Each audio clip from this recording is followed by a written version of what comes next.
Welcome learners. I am Dr. T. Gangaram, lecturer in statistics, SVA Government College, Srikalahasti.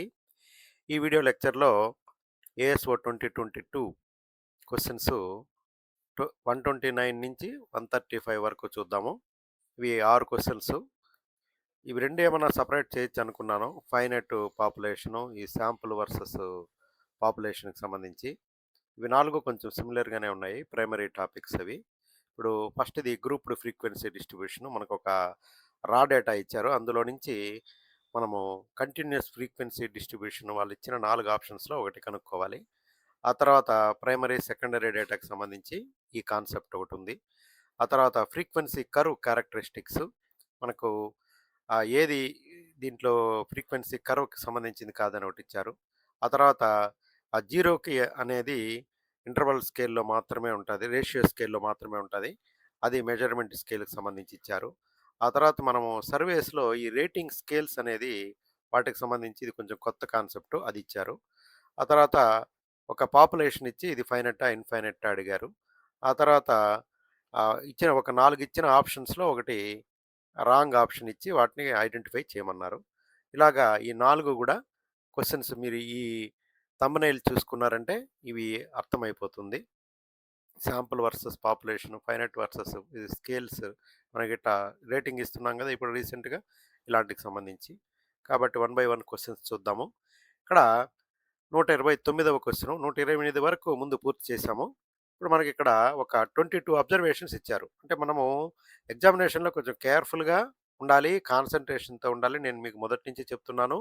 Daily గూడా మీరు 9-12 exam అనుకోండి. 9-12 exam రాయాలన్నప్పుడు 9-12 ప్రతిరోజు గూడా 3 hours కూర్చొని ప్రాక్టీస్ చేసేది గాని అలవాటు చేసుకుంటే మీకు ఎగ్జామ్ రోజు ఆ రోజు 9-12 మీకు మైండ్ కాన్సంట్రేషన్‌గా ఉంటుంది. మొత్తం ఇవి కౌంట్ చేసుకోవాలి ఎన్నున్నాయనేది. ఇవి 22 ఉన్నాయన్నమాట. వీటికి ఈ 4 టేబుల్స్ ఇచ్చారు. మనకి చూడంగానే పెద్దదిగా ఉంది ఏం టేబుల్ అనేసి. మనము జాగ్రత్తగా చూసామంటే వీటికి 4గిటికి కూడా ఈ మార్క్స్ అనేది అన్నిటికీ కామన్‌గానే ఉంది. 41-49, 50-58 ఇలాగా ఇవన్నిటికి కూడా ప్రతిదానికి కూడా ఒకటే క్లాస్ ఇంటర్వల్స్ ఇచ్చారు. ఫ్రీక్వెన్సీ వేరుందనమాట. కాబట్టి మనం ఫస్టు ఇవి 22 ఫ్రీక్వెన్సీ ఉంది. కాబట్టి ఈ టోటల్ ఫ్రీక్వెన్సీ కూడా 22 ఉందా అని చెక్ చేసుకున్నామంటే ఎలిమినేషన్ మెథడ్‌లో 22 లేకపోతే ఆ ఆప్షను మనము తీసేయొచ్చనమాట. వీటిలో ఈ నాలుగో ఆప్షన్ అనేది కరెక్ట్. ఈ ఆప్షన్ కరెక్ట్ అనమాట. కాబట్టి మిగతా 3 22 ఉన్నాయి. ఒకటి 22 లేదనమాట. కాబట్టి ముందుగా మనం ఇచ్చిన నాలుగిటికి కూడా ఇదే రకమైన క్లాస్ ఇంటర్వల్ ఉంది. ఇక్కడ అబ్జర్వేషన్స్ ఈ మధ్యలో అబ్జర్వేషన్స్ 42, 45, 47 అనేది ఈ రేంజ్‌లోకి వస్తాయి కాబట్టి మనం టాలీ మార్క్స్ ఈ 3 టాలీ మార్క్స్ 3 వచ్చింది. అలాగే ప్రతి క్లాస్‌కి మనం టాలీ మార్క్స్ వేసుకుంటే ఇది టోటల్ 22. ఈ 3, 6, 5, 6, 2 అనే ఆప్షను నాలుగో ఆప్షన్ కరెక్ట్‌గా ఉంది కాబట్టి అది కరెక్ట్ ఆప్షన్ అయిపోతది. మనం ఏం చేయాలంటే ఫస్ట్ ఎంత ఉన్నాయో చూడాలి 22. వెంటనే 10 సెకండ్లలో డిసైడ్ అయిపోతుంది. 22 టోటల్ లేని ఆప్షను 3 అనేది ఇన్‌స్టంట్‌గా మనం ఎలిమినేట్ చేసేయొచ్చు. ఇంకా మిగిలింది 1, 2, 4 వీటిల్లో ఏది కరెక్ట్ ఆప్షన్ అనేది చూసుకోవాలనుకుంటే మనం ప్రతి దాంట్లో కరెక్ట్‌గా ఏముందనేది టాలీ మార్క్స్ వేసి చూడాల్సిందే. మనము ఇలాగా ఉంటే 41, 49 ఉంటే బోత్ ఇన్క్లూసివ్ క్లాసెస్ అవుతాయి. కాబట్టి మనకిచ్చింది బోత్ ఇన్క్లూసివ్ క్లాసెస్ ఇచ్చారు. అలా కాకుండా 40-50, 50-60 ఇలా ఇచ్చారనుకోండి. ఇక్కడ upper limit excluded from current class and counted in the next అనమాట. అప్పర్ లిమిట్ ఇక్కడ 50 అనేది ఈ క్లాస్‌లో తీసుకుంటాం. 60 అనేది నెక్స్ట్ క్లాస్‌లో తీసుకుంటాం అనమాట. కాబట్టి లోయర్ లిమిట్ ఇంక్లూడ్ అవుతుంది. అప్పర్ లిమిట్ ఎక్స్‌క్లూడ్ అవుతుంది. మనకి ఇలాగా ఉన్నాయనుకోండి 41-49, 50-58 ఉంటే both upper and lower limit include అవుతాయి. మనకిచ్చిన క్లాసుల్లో ఇవి బోత్ లిమిట్స్ ఇంక్లూడింగ్‌గా ఇచ్చారు కాబట్టి ఈజీగానే మనకు ఉంటుంది. కాబట్టి ఇవి మనము చూసామంటే చెక్ చేసుకుంటే సరిపోతుంది. అది ఫోర్త్ ఆప్షన్ అనేది కరెక్ట్ ఆప్షన్ అనేది వచ్చేస్తుంది. Next question 130 government publications, websites, books, journal articles, internal records etcetera are appropriate for మనం చూడంగానే కనుక్కునేయొచ్చు. సెకండరీ డేటా ఇది. ఇది సెకండ్ హ్యాండ్ ఇన్ఫర్మేషను. కాబట్టి ఈ ఆప్షన్ 2 అనేది కరెక్టు. నెక్స్ట్ ప్రైమరీ డేటా అంటే ఆల్రెడీ మనం డిస్కస్ చేసాము. First hand data collected directly by the investigator for a specific purpose. దానికి మెథడ్స్ కూడా ఉన్నాయి. Direct personal interviews, surveys, census ఇలాంటివి ఎగ్జాంపుల్స్. ఇది ఆల్రెడీ సెకండరీ డేటా అనేది pre existing data collected by another agency or entity for another purpose which is now reused for research. ఇది secondary data.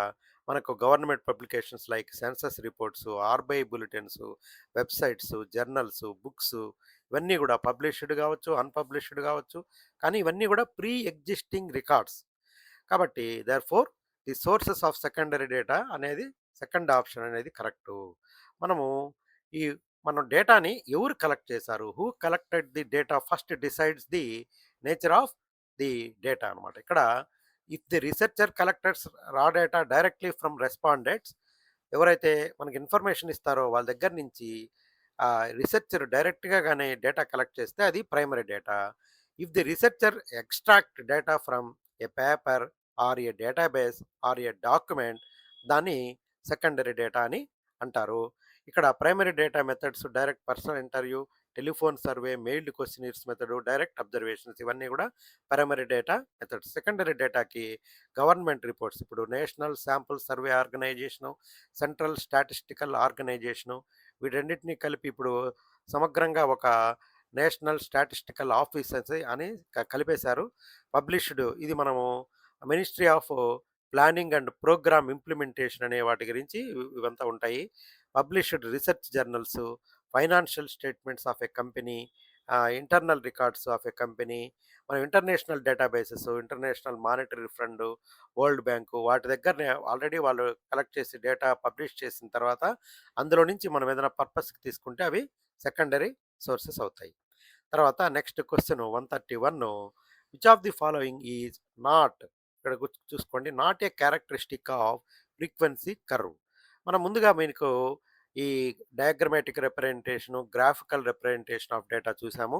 ఈ graphical రిప్రజెంటేషన్లో మనకు హిస్టోగ్రాము, frequency పాలిగాను, frequency curve, ఒజివ్ curves అనేటివి ఉంటాయి. వీటిల్లో మనము ఈ ఫ్రీక్వెన్సీ కర్వ్ యొక్క లక్షణం కానిదేది అని అడిగారనమాట. ఇక్కడ ఇది కొంత ఫస్ట్ టైం చూసిన వాళ్ళకి ఇది ఇబ్బందిగానే అనిపించవచ్చు.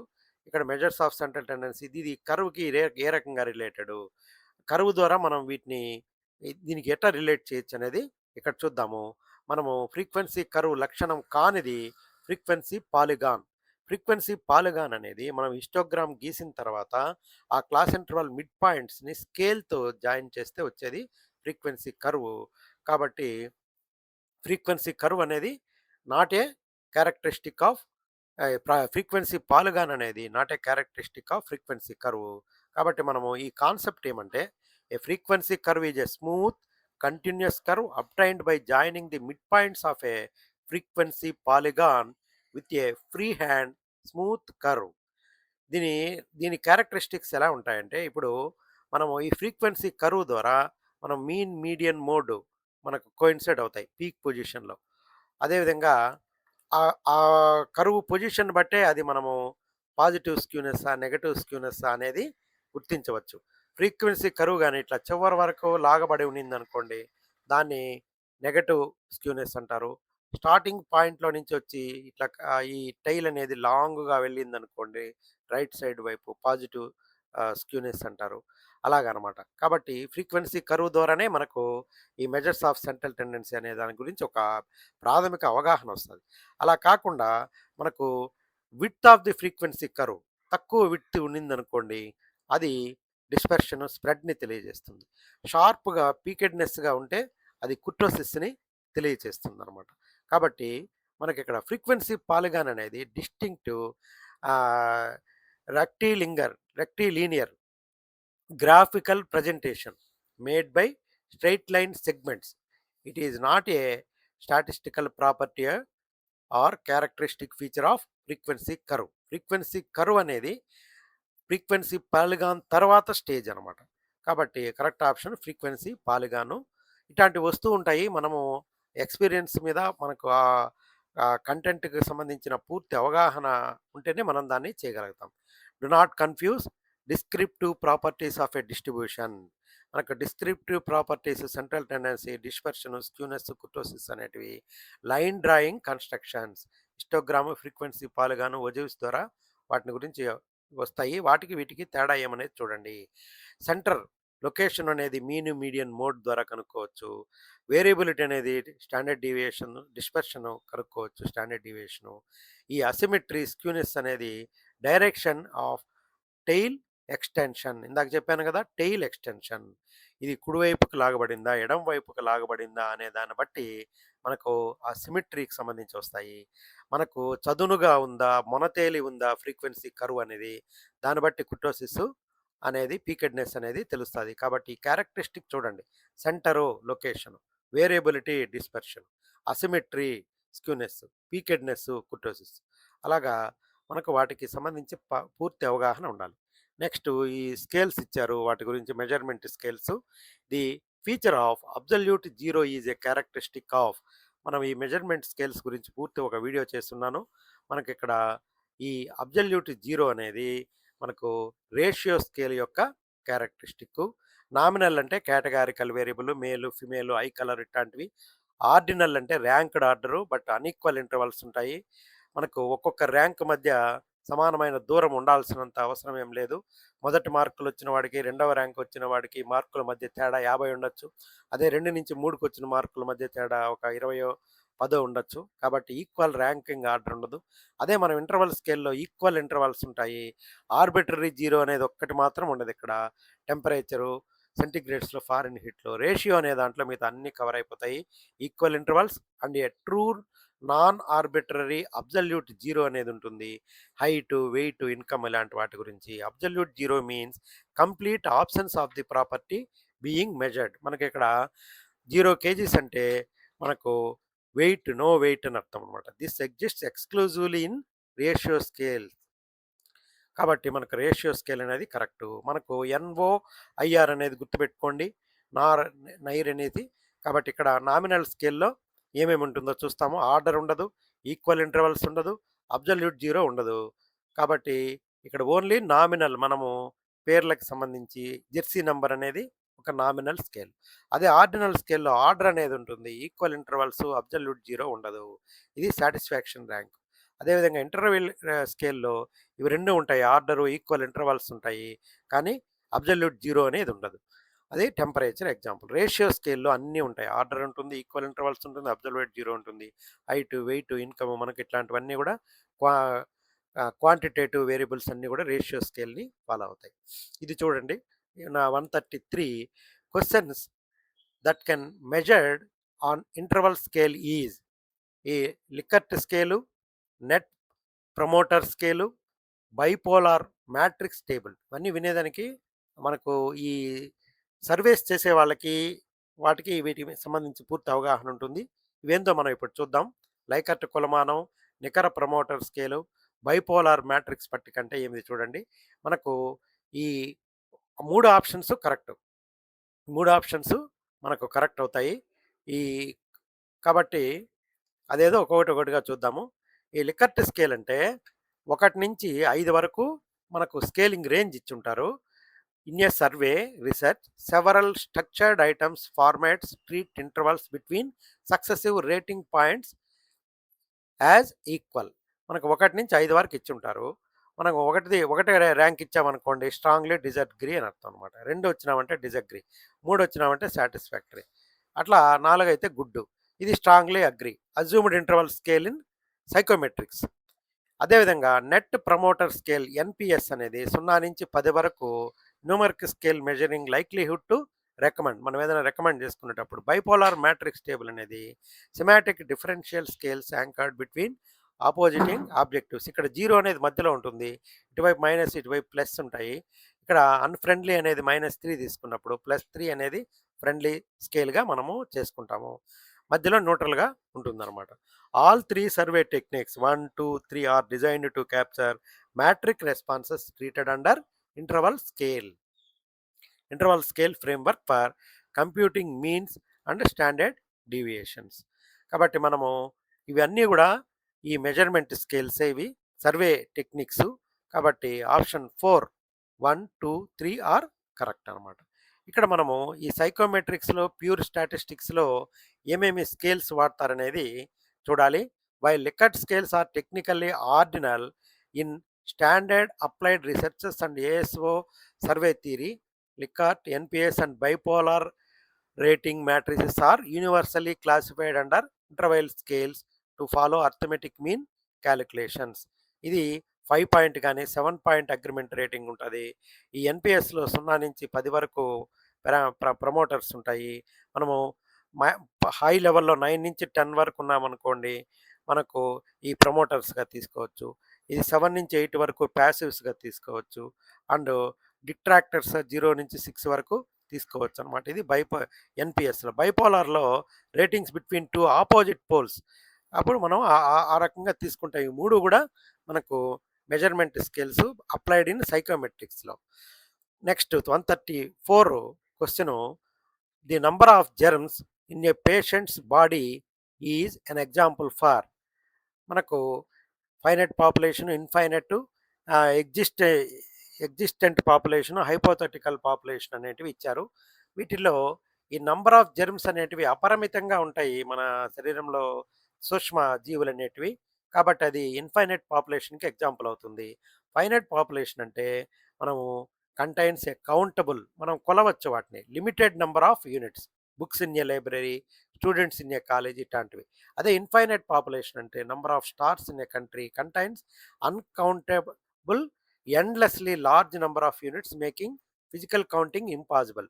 ఈ ఎగ్జిస్టెంట్ పాపులేషన్ అంటే made of real concrete objectives currently in existence. Hypothetical అంటే మనం ఒక ఊహాజనితమైనది, imaginary collection of outcomes. Example infinite coin టాసెస్, మనం 1,00,000 సార్లు కాయిన్ టాస్ చేస్తాము అని అనుకున్నప్పుడు మనం హైపోథెటికల్గా ఒక ఊహాజనితమైన పాపులేషన్ అది. ఇక్కడ మన సొల్యూషన్ అనాలిసిస్ ఏమంటే, మైక్రో ఆర్గానిజమ్స్ అనేటివి, జెర్మ్స్, అవి క్షణం కూడా పెరిగిపోతూ ఉంటాయి. వైరస్ అనేది లక్షల కోట్లలోకి వెళ్ళిపోతూ ఉంటాయి. Multiply continuously and exist in numbers far beyond practical countability. Therefore in sampling framework it is treated as an infinite population. Micro organisms అన్నీ కూడా మనకు ఇన్ఫైనైట్ పాపులేషన్ కింద చూపిస్తూ ఉంటారు. If the population size n cannot be listed or enumerated practically treat it as infinite.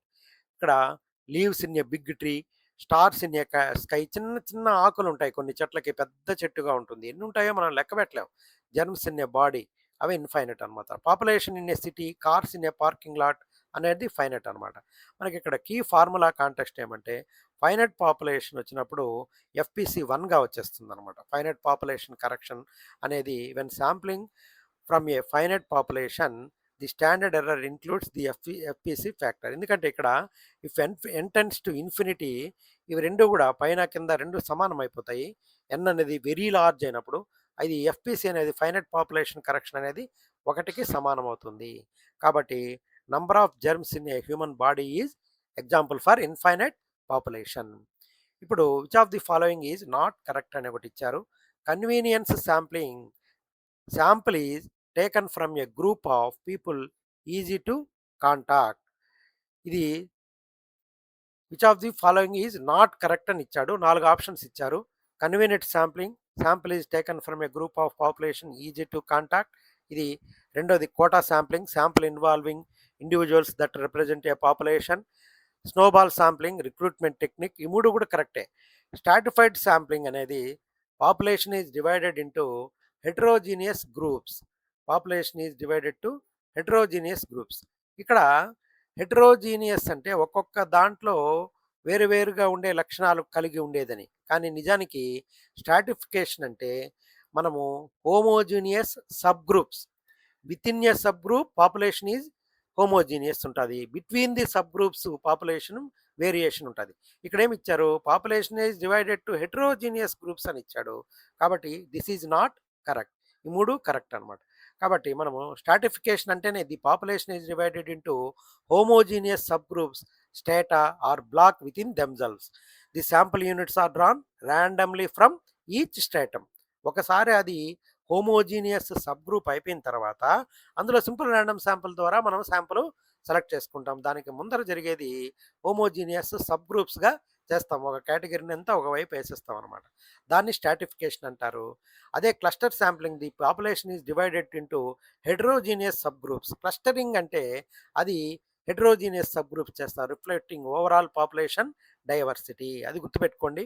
What is stratification, what is clustering. Clustering అంటే హెటరోజీనిటీ, stratification అంటే homogeneous sub గ్రూప్స్గా చేయడం. కాబట్టి option 4 claims that stratified sampling divides the population into heterogeneous subgroups. The statement is not correct. Strata must homogeneous within, heterogeneous between. Therefore, option 4 is correct choice for not correct query. ఇక్కడ మనము గుర్తుపెట్టుకోవాల్సింది ఏమంటే, strata అంటే homogeneous within, heterogeneous between. Cluster అంటే heterogeneous within, homogeneous between. Convenient sampling అంటే మనకి ఏది అనుకూలంగా ఉంటే దాన్ని చూజ్ చేసుకోవడం, choosing subjects based on easy accessibility. Quota sampling అంటే non random sampling filled specific demographic quotas. మనకేదో ముందే కోటా డిసైడ్ అయిపోయి ఉంటుంది, ఇంతమందికి ఇంతంత ఇవ్వాలనేది. కాబట్టి అది స్నోబాల్ శాంప్లింగ్ అంటే referred based recruitment for hard to reach populations. మనము ఈ ప్రజెంటేషన్ ప్రిపేర్ చేయడానికి చాట్ జీపీటీ, జెమినైని ఎక్కువగా యూస్ చేసుకున్నాను. I thank ChatGPT and Gemini. Wish you all the best. Thank you.